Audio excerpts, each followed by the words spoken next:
Mathéo Radio présente À haute voix la lecture intégrale des œuvres spirituelles majeures. Aujourd'hui, La Divine Comédie de Dante Alighieri.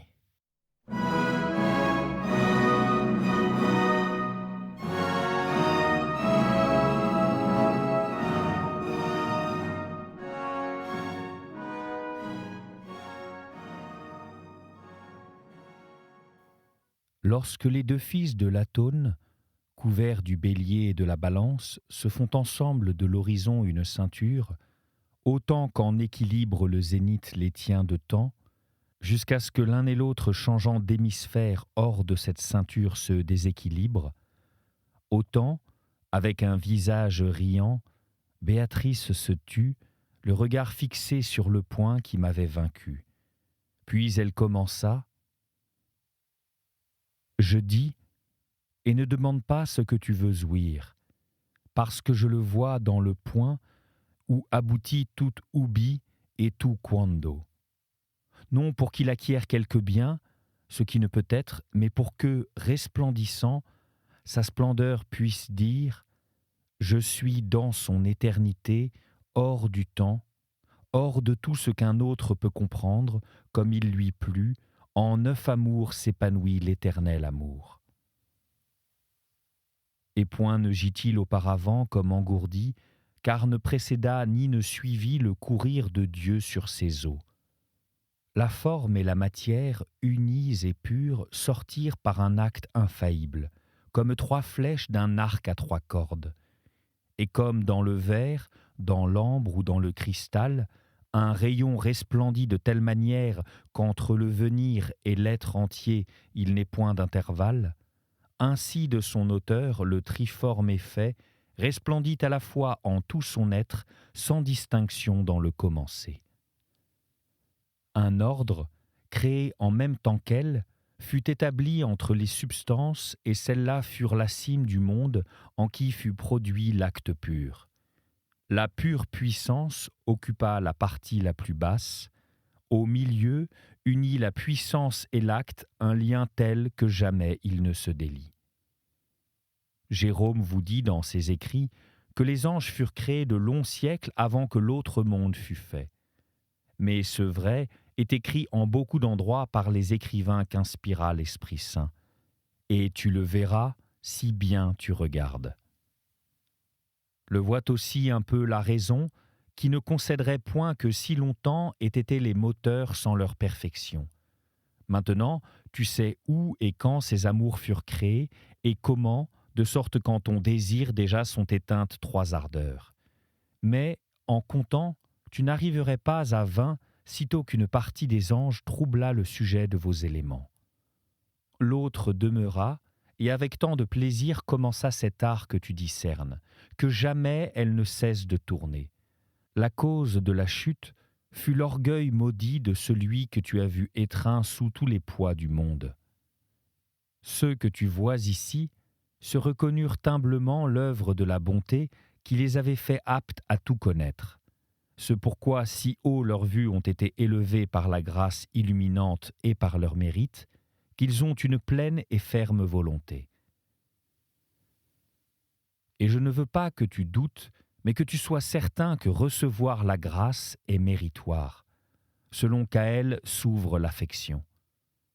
Maintenant, si mes paroles ont été recueillies, tu peux, sans autre secours, découvrir beaucoup d'autres choses touchant ce consistoire. Mais parce que la terre, dans vos écoles, on enseigne que l'angélique nature est telle qu'elle entend et se souvient et veut, je dirais encore pour que tu vois la vérité pure, qu'en enseignant ainsi, on s'embrouille dans des équivoques. Ces substances, dès qu'elles jouirent de la face de Dieu, ne détournèrent plus leur regard d'elle, à qui rien n'est caché. Ainsi leur voir n'est pas interrompu par un nouvel objet, et ainsi elles n'ont pas besoin de se ressouvenir par concepts divisés. De sorte que parmi vous, non dormants, on rêve, croyant et ne croyant pas cet enseignement vrai. Mais dans l'un est plus de faute et plus de honte. Vous, en bas, vous ne suivez point le même chemin en philosophant, tant vous emporte l'amour et la pensée de l'apparence. Et encore ici haut, ceci se souffre avec moins de colère que de mépriser la divine écriture ou de la tordre. On ne pense pas là combien il a coûté de sang pour la semer dans le monde et combien plaît celui qui humblement s'approche d'elle. Chacun, pour paraître, s'ingénie et s'abandonne à ses inventions, et sur celles-ci s'étendent les prédicateurs et on se tait de l'Évangile. L'un dit que la lune rétrograda lors de la passion du Christ et s'interposa de sorte qu'en bas, point ne s'épandit la lumière du soleil. Un autre que la lumière se cacha de soi-même. Qu'ainsi pour les Espagnols et pour les Indiens comme pour les Juifs eut lieu cette éclipse. N'a point Florence autant de Lapis et de Bindi que chaque année de pareilles fables, d'ici et de là en chair on publie, en sorte que les brebis, qui point ne savent, reviennent de la pâture repue de vent et ne les excusent point de ne pas voir leurs dommages. Le Christ ne dit point à ses disciples « Allez et prêchez des sornettes », mais il leur donna un vrai fondement, et dans leur bouche celui-ci tant résonna qu'en combattant pour allumer la foi, ils firent de l'Évangile des lances et des boucliers. Maintenant, avec des arguties et des bouffonneries, on s'en va prêcher, et pourvu seulement que bien on rit, se gonfle le capuce et on ne demande rien de plus.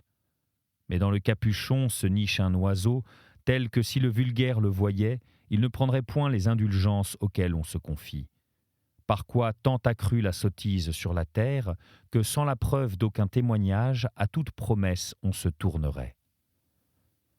De cela s'engraisse le port de Saint-Antoine et beaucoup d'autres pires que des porcs, payant en monnaie falsifiée. Mais nous nous sommes écartés beaucoup. Remenons à cette heure les yeux sur le droit chemin, de manière que la route avec le temps s'abrège. De degré en degré, cette nature s'élève tellement en nombre que jamais ne fut langue ni conception mortelle qui aille si loin. Et si tu regardes ce qui est révélé par Daniel, tu verras que sous ces 1000 se cache un nombre déterminé. La première lumière qui l'illumine toute, d'autant de manière en elle est reçue qu'il y a de splendeur auquel elle apparaît.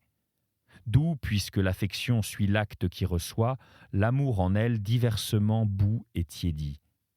Vois maintenant la hauteur et la largeur de l'éternelle vertu, puisqu'elle s'est fait tant de miroirs où elle se brise, demeurant une en soi comme auparavant.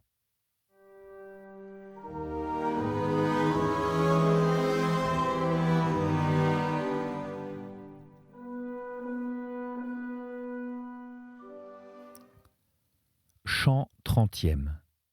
À 6000 milles, peut-être loin de nous bouillonne la 6e heure.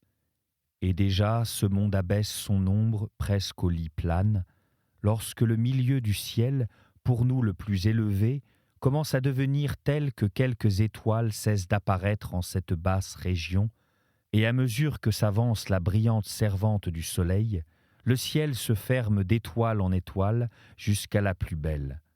Ainsi le triomphe, qui toujours se joue autour du point qui me vainquit, et paraît renfermé dans ce qu'il renferme, peu à peu à ma vue s'éteignit. C'est pourquoi de tourner les yeux vers Béatrice, le rien voir et l'amour me forcèrent.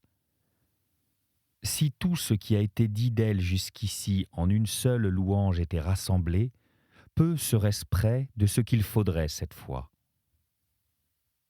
La beauté que je vis, non seulement surpasse notre portée, mais je crois fermement que son seul auteur jouit d'elle tout entière. Ici, je m'avoue vaincu, plus que jamais ne le fut en aucun point de son sujet, un poète comique ou tragique. Comme le soleil, l'œil le plus débile, ainsi le souvenir du doux riz prive mon esprit d'une partie de lui-même. Du premier jour où je vis son visage en cette vie, jusqu'à cette vision sans s'interrompre se suit mon chant.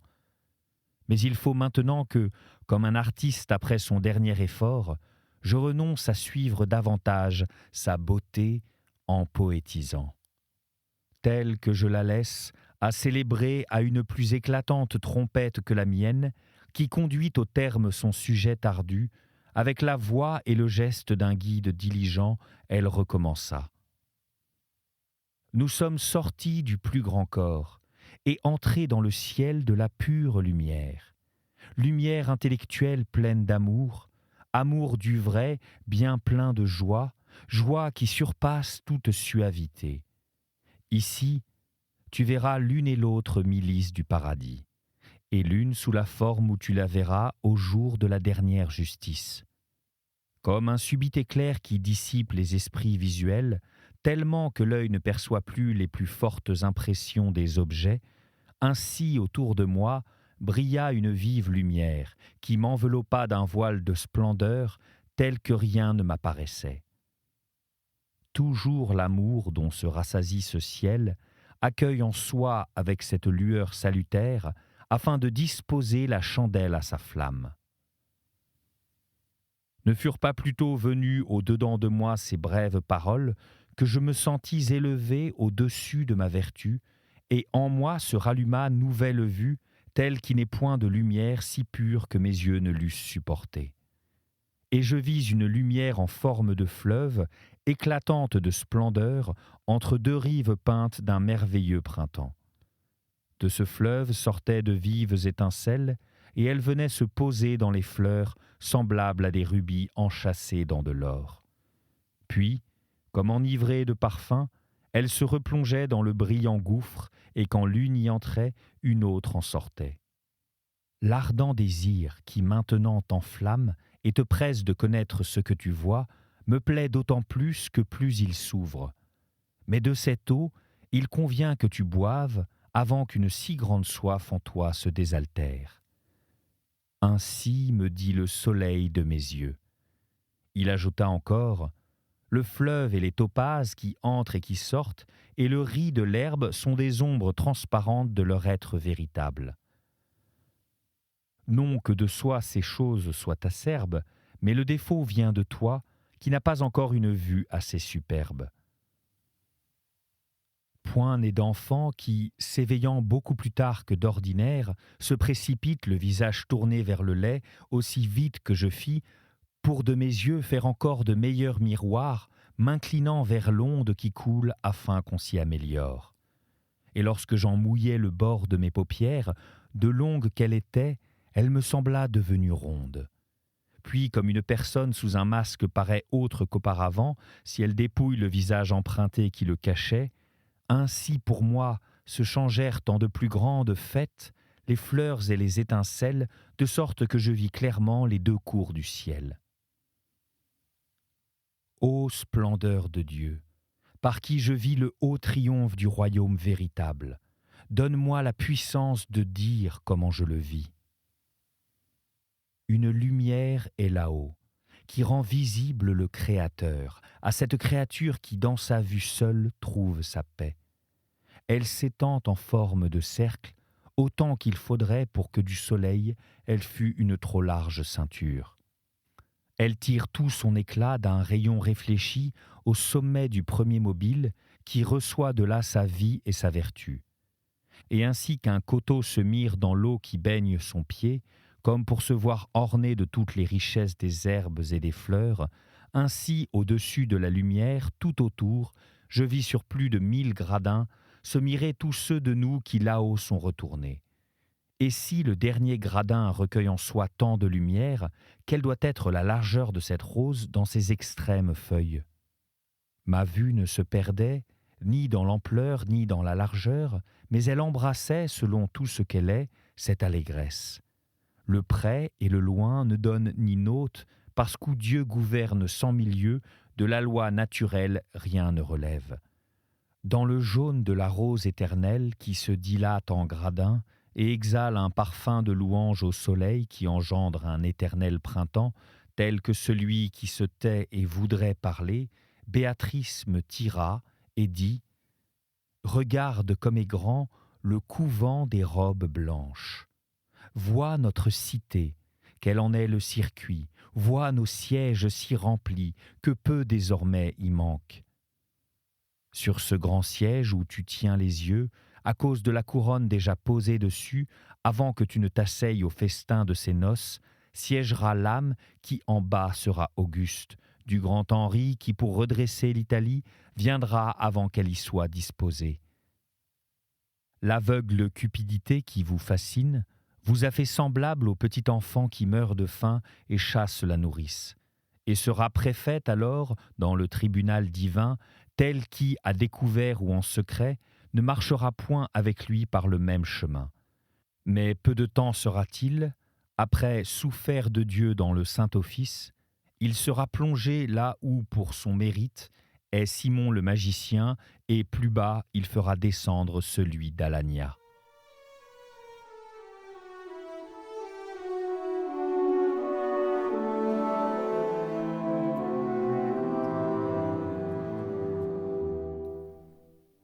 Chant 31e. En la forme donc d'une rose blanche, se montra à moi la sainte milice que dans son sang le Christ épousa.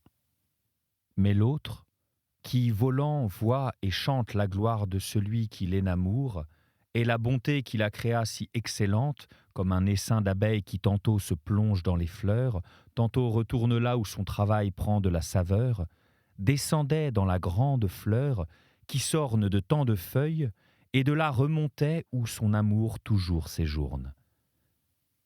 Leurs faces étaient de flammes vives, leurs ailes d'or, et le reste d'une telle blancheur qu'il n'est point de neige qui l'égale. Lorsque dans la fleur, de siège en siège, ils descendaient, ils y versaient de la paix et de l'ardeur qu'ils produisent en eux en agitant leurs ailes. Le vol d'une si grande multitude interposée entre la fleur et ce qui est au-dessus ne voilait ni la vue ni la splendeur, car la lumière divine pénètre dans l'univers autant qu'il en est digne, tellement que rien ne lui fait obstacle.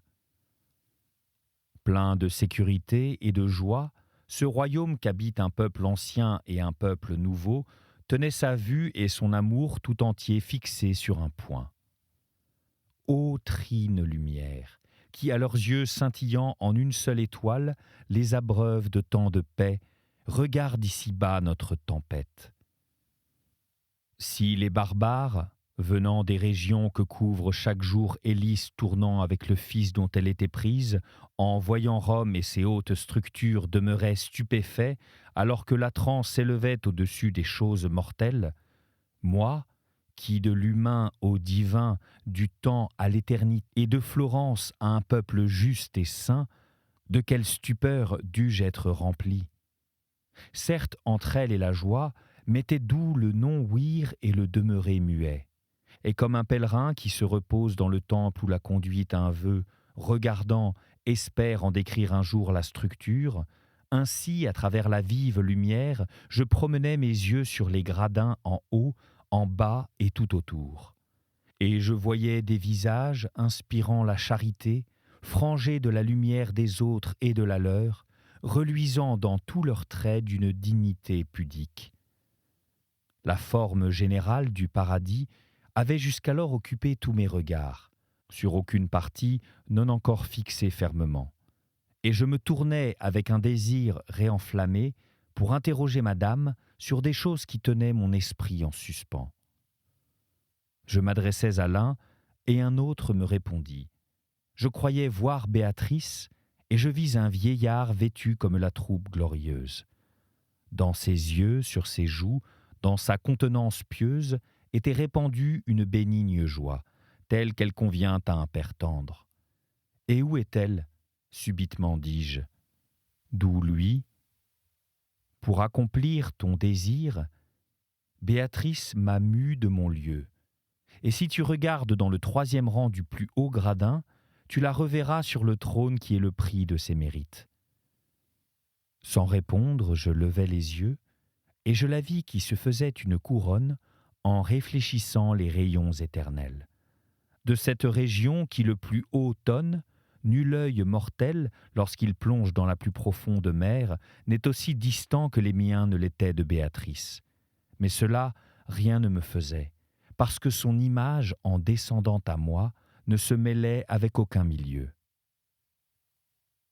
Ô dame, en qui fleurit mon esprit, et qui, pour mon salut, ne craignit point de laisser en enfer tes vestiges. Des grandes choses que j'ai vues, la grâce et la force de les voir, je reconnais tenir de ta puissance et de ta bonté. Tu m'as de la servitude conduite à la liberté, par toutes les voies, de toutes les manières que tu avais le pouvoir de le faire. Garde envers moi ta munificence, afin que mon âme que tu as guérie, digne de te plaire, se délie du corps. Ainsi priai-je, et elle, si loin qu'elle parut être, sourit et me regarda. Puis elle se tourna vers l'éternelle fontaine, et le saint vieillard, afin que se consomme parfaitement ton voyage, ce pourquoi une prière et un amour saint m'ont envoyé, avec les yeux vole par ce jardin, car le voir aiguisera ton regard pour monter plus haut vers le rayon divin. La reine du ciel, pour qui je brûle d'amour, nous accordera toute grâce, car je suis son fidèle Bernard. Tel que celui qui de la Croatie peut-être vient pour voir notre sainte Véronique, et à cause de l'antique renommée point ne se rassasie, mais dit en son pensée pendant qu'on la montre, « Mon Seigneur Jésus-Christ, vrai Dieu, ainsi était donc votre visage, tel étais-je regardant la vive charité de celui qui, dans ce monde, en contemplant, goûta cette paix. Fils de la grâce, commença-t-il, cet être joyeux ne te sera point connu en tenant seulement tes yeux abaissés là au fond. Mais regarde les cercles jusqu'au plus éloigné, si haut que tu vois siéger la reine à qui ce royaume est soumis et dévoué. Je levai les yeux, et de même qu'au matin l'horizon oriental surpasse en éclat celui où le ciel décline, ainsi comme en montant d'une vallée, mes yeux virent dans le cercle le plus élevé une partie vaincre de splendeur tout le reste. Et comme là où s'attend le timon, que mal guida Phaéton puis s'enflamme le ciel, et d'ici et de là la lumière s'affaiblit, ainsi dans le milieu s'avivait cette oriflamme pacifique, et de chaque côté, d'une égale manière, s'alanguissait la flamme. Et en ce milieu, je vis, les ailes étendues, plus de 1000 anges célébrer leur fête, divers chacun et d'éclat et d'art. Là je vis, à leur jeu et à leur chant, sourire une beauté qui était la joie de tous les autres saints. Et fussé-je aussi riche en dire qu'en imaginer, je n'oserais tenter de peindre la moindre de ces délices. Voyant sur sa vive flamme mes yeux attentivement fixés, Bernard avec tant d'affection tourna les siens vers elle, que les miens à regarder devinrent plus ardents. C'était À haute voix, une émission de KTO Radio. Aujourd'hui, La Divine Comédie de Dante Alighieri. Lecture, Fitzgerald Berton. Captation et réalisation, Gustave Schlicht et Thibaut Dagalier. Une émission disponible en podcast sur ktoradio.com et sur l'application KTO Radio.